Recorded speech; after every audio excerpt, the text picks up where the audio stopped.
Typically when you get to speak at Leman, it's because you're an expert in a certain area or you are the unfortunate person to have a really bad disease first. Unfortunately, I'm not an expert in this particular area, but I have thought a lot about what it's going to mean for our practice once we do actually start with VFD. So hopefully you get some answers. You'll probably go away with lots of questions yet, but I'll do my best. There we go. So picture yourself, you're out in a cool Minnesota morning, you get a call from your producer and he says, I think I got ileitis in my market hogs. You just happen to be in the area, so you swing in, go take a look at the pigs, and sure enough, he has some ileitis. So what would have been maybe a 30-second conversation today will not be as easy going forward. It used to be, well, you should probably get some Linko in the feed, maybe we'll put something in the water, but now there's a little bit more paperwork involved in getting this done. So you decide that you want to put Linko in the feed, you need to issue a VFD. You have a couple different options that you can do. You can hop in your truck, turn on your Wi-Fi, get on your computer, and hop on a website like Global Vet Link that has VFDs that they're already currently using for Palmitil.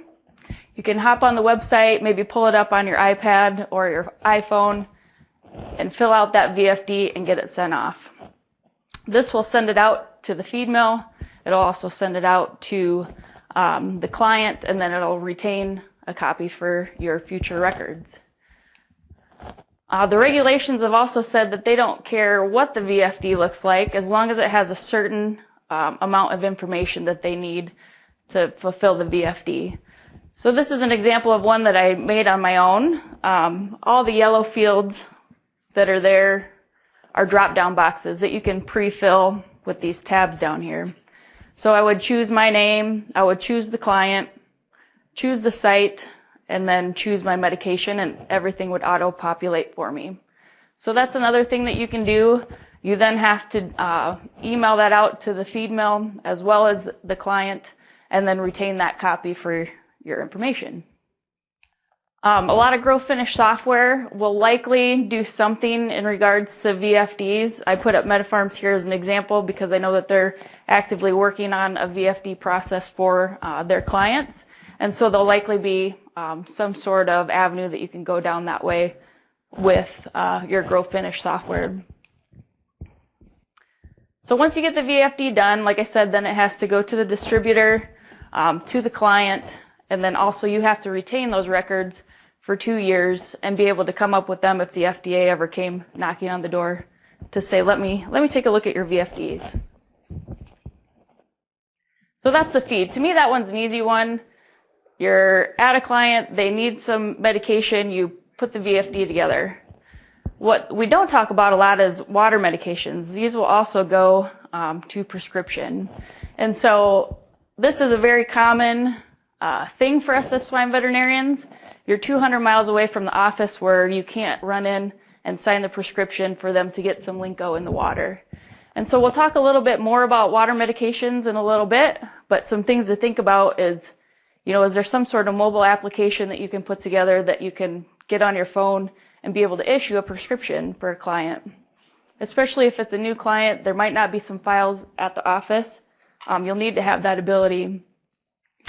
Will an email to a staff qualify as a approval of a prescription? And what about approval over the phone? Can you call that prescription in? A lot of these regulations are regulated by the state pharmacy, and so that's one thing. Depending on what state you're in, you'll want to look at what your regulations are in your state for pharmacy.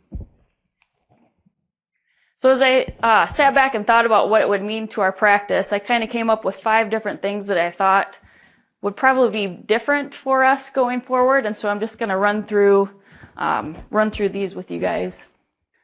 So we have a lot of different clients in our client base at Swine Vet Center. We got some Farrow to finish, we got some Farrow to wean, we got wean to finish. All of them have different kind of barn types and barn flows. And so I took kind of the simplest, I think, of the VFDs that we'll have, and that's your 2400 Farrow to finish farm that flows into one nursery, and then from that nursery flows into multiple finishers. To me, this one is a lot easier because you have one nursery that say they have one medicated diet. You make one VFD for that nursery, and you can make that for whatever time you deem is veterinary oversight. So if that's 1 month, 2 months, it's a max of 6 months, like Liz said. So you're able to make that VFD for that nursery, and that would cover them for the next 6 months as those pigs go through there. Another scenario would be a 2,400 Farrow to finish that have all wean to finish barns. And so now you don't have that one nursery that you can write a VFD for. You have multiple wean to finish barns out in the field. And so this one is fairly simple as well. My interpretation, and again, as Liz said, the compliance guidance has not been written yet, so a year from now this could be all wrong. So don't take too many notes, or maybe write them in pencil in case you need to erase some of it. But as I understand the regulations, this is what I believe we can do. And so you would write one VFD for that one medicated diet that they're going to be using, and then list the number of sites underneath that. And so that is with the caveat of saying that they're all going to the same feed mill. If they're going to different feed mills, if this one is feed mill A and these are B, you can still write a VFD with multiple sites on there, but you'll have to write it for each feed mill. So it gets a little bit tricky the more sows and the more pigs that you add, but there are some things that we can do to make our life a little easier. As you add more sow farms and add what we call more flows that go to maybe say different nurseries or some wean to finish in some nursery, it definitely gets a little bit harder to manage. Probably the easiest way to deal with this would be as if you had a certain number of sow farms that always went to the same nurseries or to the same wean to finish. That way you could write a VFD for a flow, and you would be able to put those sites that those pigs always go into under your VFD. It definitely gets harder when you have lots of sites that they go to, because now all of a sudden you're writing a VFD for a flow, but you have 20 barns underneath it. And that gets harder to prove that you have veterinary oversight when you have lots of barns that are listed under a particular VFD. So then you get to the point where you wonder, well, should I have my Grow Finish software just generate a VFD for every nursery that starts to pop up? And that definitely proves veterinary oversight. You're issuing a VFD for every nursery. However, tracking down veterinarians is sometimes hard to do.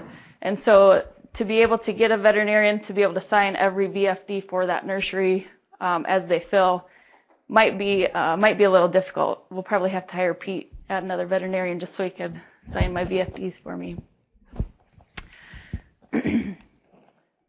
Another way, I mean, as you look at the guidelines, technically, as I said, you could write one VFD for multiple sites. So say I have 12,000 pigs, and I know they all come from the same multiplication, they all have the same health status, so theoretically I could write one VFD for the whole thing.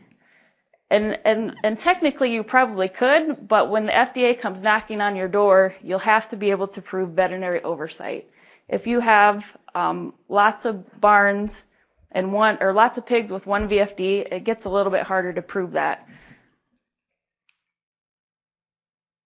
The second thing that I think is going to change in our practice, I believe, is going to be the time that it takes to get these VFDs done.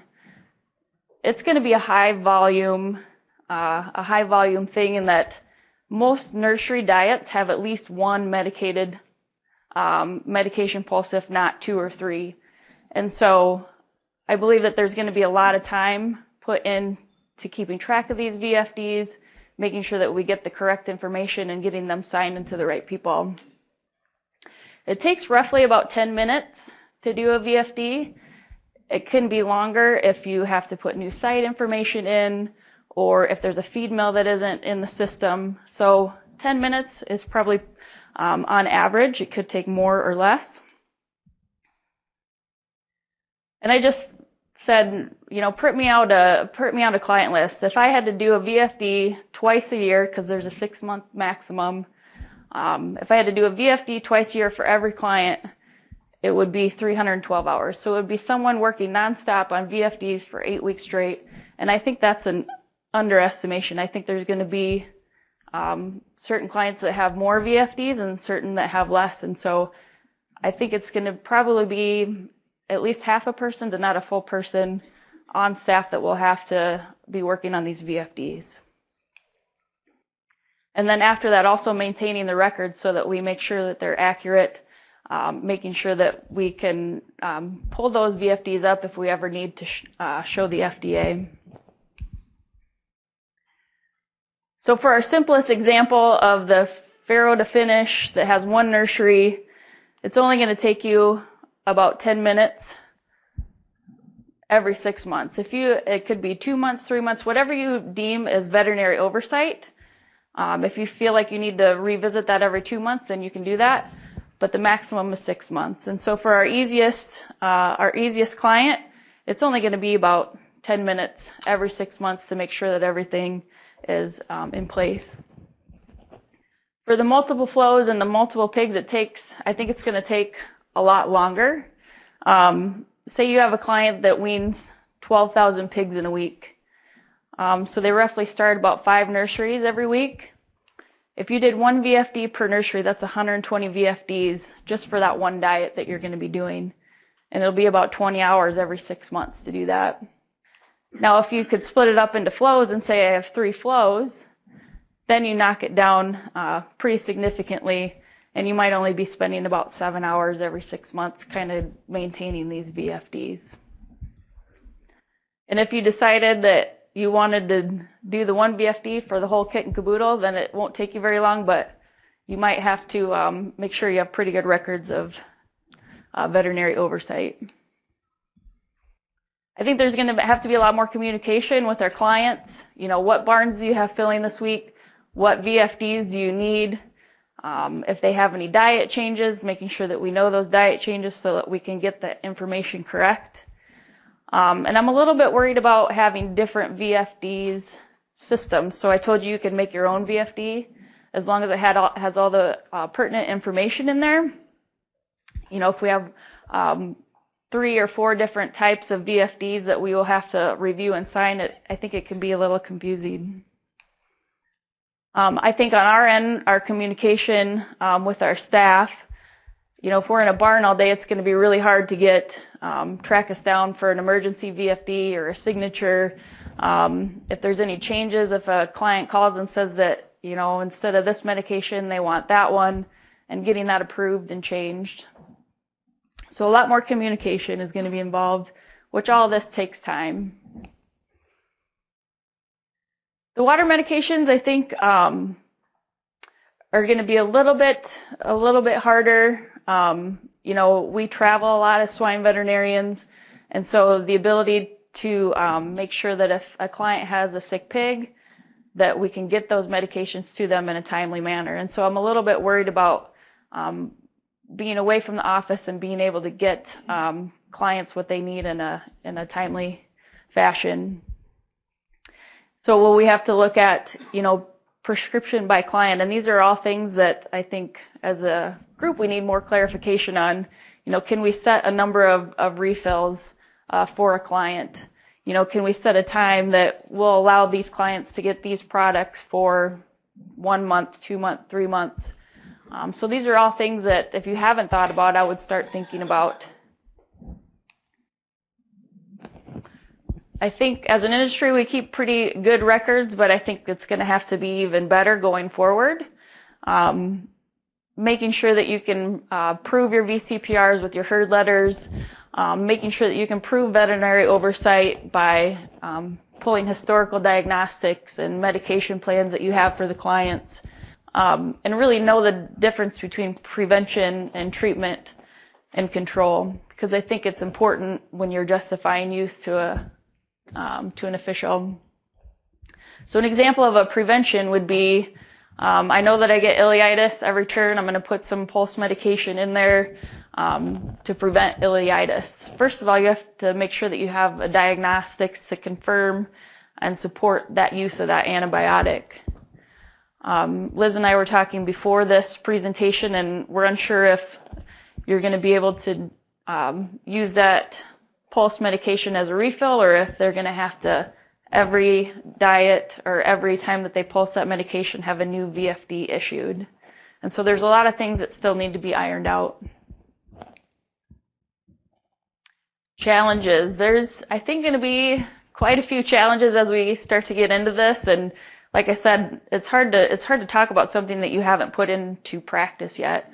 So a year from now, this could be a completely different presentation, but I think there's definitely some challenges that we're going to face because we do travel a lot. I'm at the office once a month, and that's for our monthly meetings. But other than that, I'm out in the field so that I can prove veterinary oversight. I'm out in the field with the pigs and the clients. If you have clients that have pigs that are in Minnesota, but they may finish in a different state, like Iowa, you will have to make sure that you have licensure in all the states that you're going to make a VFD for. So if they're born in Minnesota, but you're feeding them in Iowa or Missouri, you have to have licensure in the state that the pigs are being fed. We talked about the emergency scripts. I think it's going to be frustrating for clients at first when they're going to want something. The pigs, like Liz said, the pigs need to get fed. The feed mill needs to make them. We're waiting on the veterinarian to get the signature. This is probably the biggest challenge. Veterinarians and nutritionists will actually have to communicate, which can be really hard sometimes, for the nutritionist anyway. Dries isn't in here, is he? Steven here? Oh.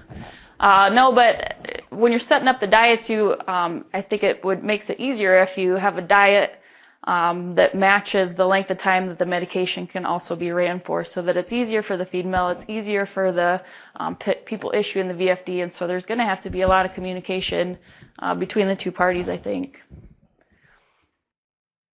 Balancing veterinary oversights with logistics of getting it done. I would love to be able to write a VFD for every nursery that's getting filled. Logistically, I don't think that's going to be possible. And so it does give us a little bit of leeway, it looks like, within the regulations to do multiple sites. But I think if you take nothing else away from this talk right now, I would say always think about that it's up to you to prove veterinary oversight. So if you go to write a VFD for multiple sites, make sure that you can prove that you're overseeing that process.